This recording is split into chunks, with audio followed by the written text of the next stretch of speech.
that no Indian Prime Minister would do this under natural circumstances.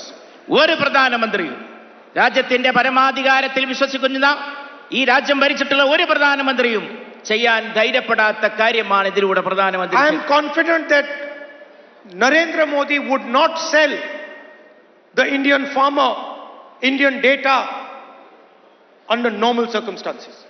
വളരെ പ്രധാനപ്പെട്ട സാഹചര്യങ്ങൾ ഇതിലൂടെ ഉരുത്തിരിയുന്നു മാത്രമല്ല, ഇതിലൂടെ രാജ്യത്തെ കർഷക സംവിധാനത്തെ, രാജ്യത്തെ വിവരശേഖരത്തെ പ്രധാനമന്ത്രി വിൽക്കുകയാണ് ചെയ്തത് എന്നിവിടെ ഉന്നയിക്കുവാൻ ഞാൻ ആഗ്രഹിക്കുകയാണ്. The only reason the Prime Minister has done this deal is because the Prime Minister of India has been compromised. ഇതിന് പ്രധാനപ്പെട്ട കാരണം എന്തെന്നാൽ വളരെ വലിയ വിട്ടുവീഴ്ചകൾക്ക് പ്രധാനമന്ത്രി വിധേയനാകേണ്ടി വന്നു എന്നുള്ളതാണ്. There are 3.5 million Epstein files that have still not been revealed. എത്രയോ എപ്സ്റ്റീൻ ഫയലുകൾ, അസംഖ്യം ഫയലുകൾ അനാവരണം ചെയ്യപ്പെട്ട് കിടക്കുകയാണ്. And the Prime Minister of India is terrified that the United States will release those files. ഈ ഫയലുകളെല്ലാം തന്നെ ഉടൻ തന്നെ വെളിച്ചത്ത് കൊണ്ടുവരുമെന്ന് ഇതിനകം പ്രഖ്യാപിക്കപ്പെട്ട് കഴിയുകയും. Anil Ambani, a close confidant of the Prime Minister's name, is in those files. ആ ഫയലുകളിൽ പ്രധാനമന്ത്രിയുടെ പേരുണ്ട് എന്നുള്ളതും ഇവിടെ ഇതിനകം വ്യക്തമാക്കപ്പെട്ടിരിക്കുന്നു. Hardeep Puri's name is in those files. Hardeep Puri.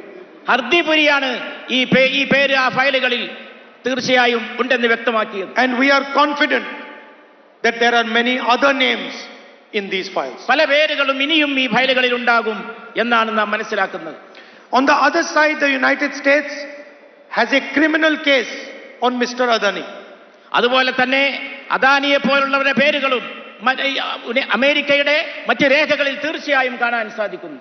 And Prime Minister Modi is terrified that the finances of the BJP and his finances will be revealed to the people of India.